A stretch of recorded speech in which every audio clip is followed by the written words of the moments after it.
Hello there, Wild's House appeared, and welcome back to another episode of Gaming Woes.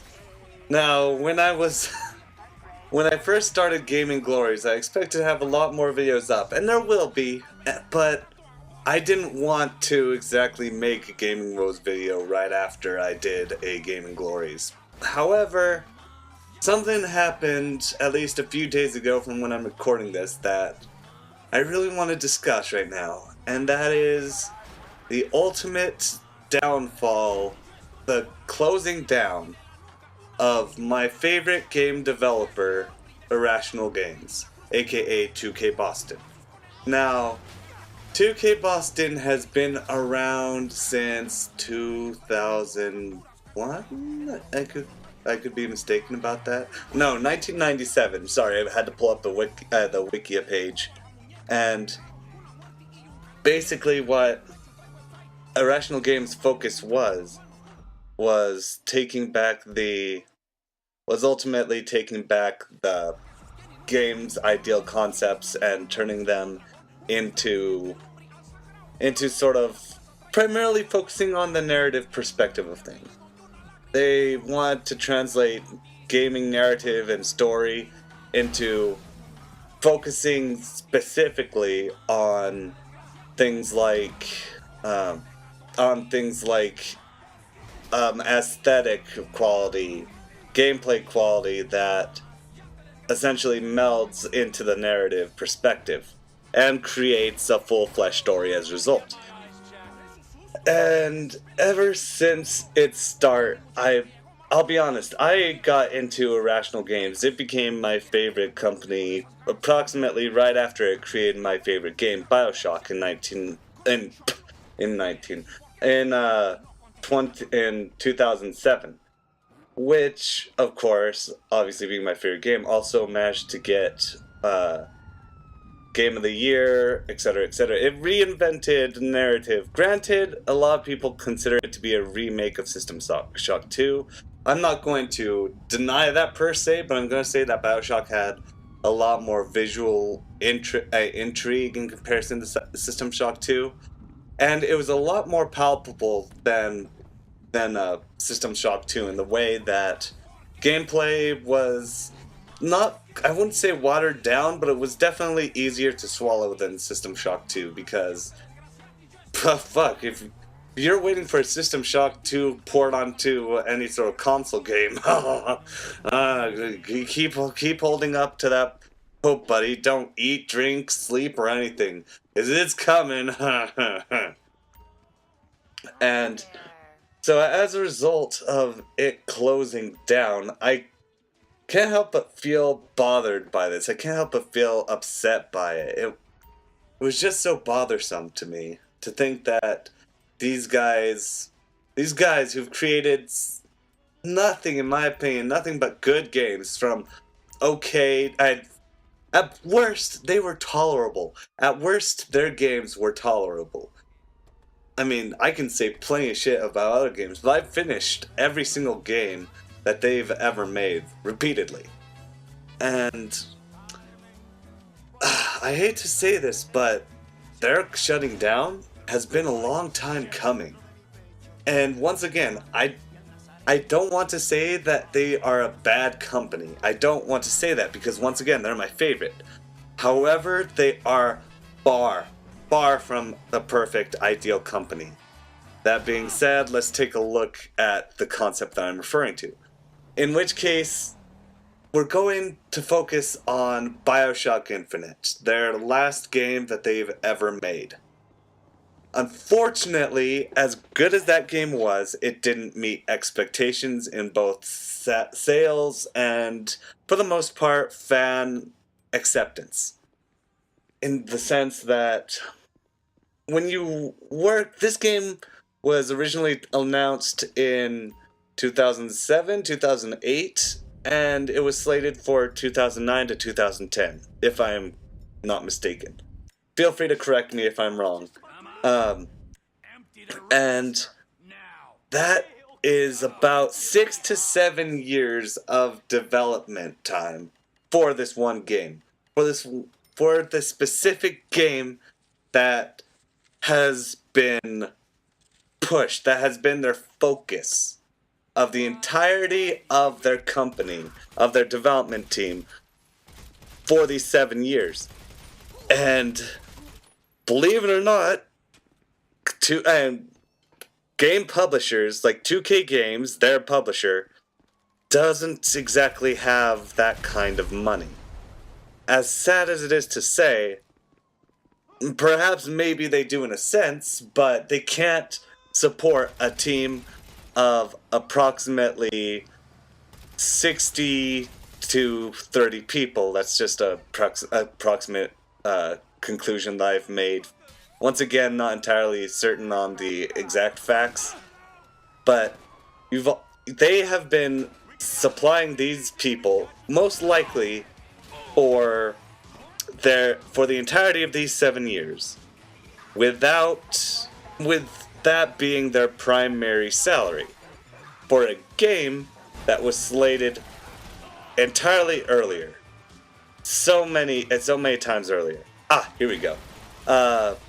There is a promotional. I'm still looking at the Wikipedia page here.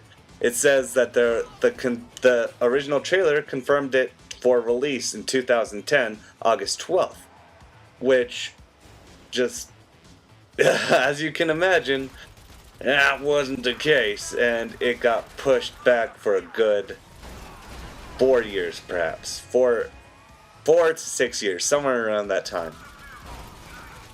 And so, as you can imagine, it's been in development for eons. And granted, when I say that these people are living off of these wages, that's not including financial support for things like merchandise, for things like t-shirts, for things like soundtracks and orchestras, orchestrated pieces, and voice actors. These are all amounting figures that cost millions and millions of dollars.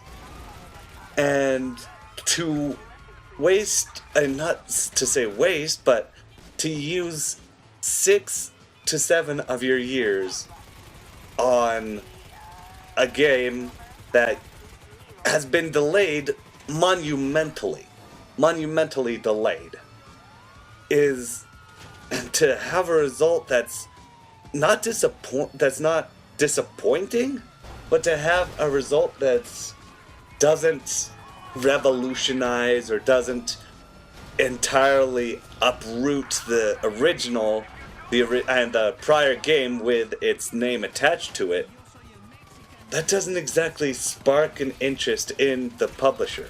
That doesn't exactly make a publisher confident in the game's release.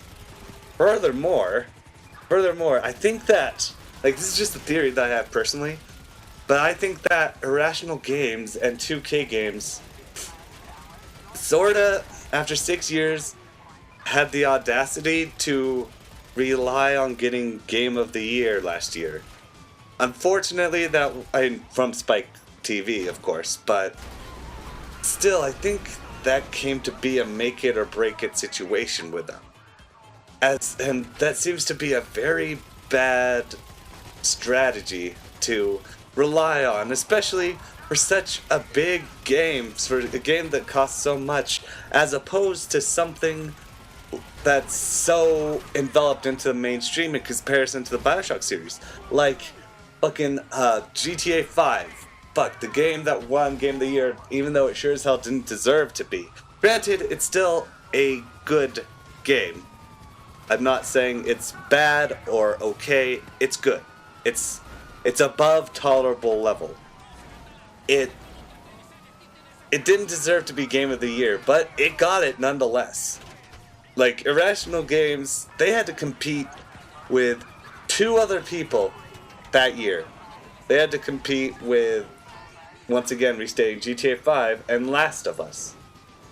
And Naughty Dog, as well as Rockstar. Granted, Rockstar has amassed a bunch of people, like, it has separate development teams, like Rockstar San Diego. I believe Rockstar San Diego was the one that created Red Dead Redemption. If so, I'll be looking forward to what their next project is, but I digress. And 2K Boston, maybe if they had remained a subsidiary, I mean, they are still a subsidiary of 2K, they were. But maybe if they had kept to the 2K name, they might have been able to evade such a closing as this. To try to pronounce themselves so soon after a game of delays and teasing and huge amounts of support from their publisher. It just seemed like an entirely too risky investment. It seems like with this investment, they were putting their livelihoods on the line. And we see the result of it. It doesn't always work out in the developer's favor as a result of their shutting down. Now, I still love Ken Levine. I still love Irrational games. I love Bioshock Infinite. Not as much, nowhere near to as much as I love Bioshock, the original. But this has been a company that just seems like it's been waiting to sort of crumble. It's been crumbling for the longest time, and now it's tumbling downward into like this huge heap of what it once was. Because the only other games, I can't even think of any other development team that focuses on a game for 6 years without the game getting pushed into another company. I mean, granted, obviously I wouldn't like that to happen to Bioshock Infinite. However, Bioshock Infinite was too much. They focused on too much without getting a prior release date. Yeah, they're artists. They need to perfect their art, but what they've got to understand is, and it's hard to see, at this point it's hard to tell if they understand this or not, they're at Irrational Games, that the video games industry is still an industry. Maybe back in 1990s or in the 1990s or so, you could wait a good 6 or 7 years without releasing a game. I mean, there were plenty of people who did it back then, but now it's a booming industry. Now you've got AAA titles coming out the ass, and you've got you've got more games probably releasing in 1 year than movies, than Hollywood quality movies, or perhaps just as many. And to wait so long for a product that doesn't ultimately switch our vision about video games, to completely, how do I put it, to completely not reform the industry as a whole, is a disappointment. I know I said it's not disappointing, but in that way, if you hold it to its standards, that is that way. It's not a good management system. One cannot simply focus. No matter how much you want to cradle that child, you can't cradle it for 6 years and say, go, fly. You can't do that. It's maybe if they had released it in 2012, like they had been anticipating to do for the longest time, then they would have most definitely gotten Game of the Year. There's no question about that. No question whatsoever. Because the only games that could get Game of the Year in 2012 were Walking Dead or, I don't know, Borderlands 2. I can't think of anything else off the top of my head to get Game of the Year from 2012. It's sad to see these guys just just close down the studio, and now they're going to be focusing on lesser games with lesser budget to them. I don't know how Ken Levine's talents will be able to translate into less supported games than what he has had prior, because it seems to me like he needs a bigger budget every time he comes up with a story. And not saying that's a bad thing, but I wish him the best in whatever he does in his endeavors.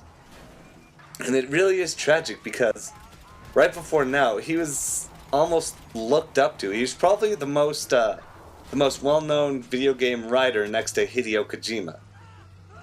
I mean, you can feel free to disagree with that also, but that's the way that I've noticed. I can't think of anybody else other than Ken Levine and Hideo Kojima who's admired in the video game industry as the top writers. I mean, directors, sure, there are certain ones that stick out to us, but no one in the writing department up until those two. But like I said, this closing has been a long time coming, and I can't say I'm shocked. I'm saddened, but I'm shocked by this. Ha! Bioshock. Ah, Lord. That was a bittersweet joke. Probably the most bittersweet I've told in like a long ass time. Anyway, I think I'm gonna close it out for right now. Oh, what a disappointment. Ken Levine, all of you people at Irrational Games, good luck with your careers in the future. I've enjoyed everything you've brought out up until now.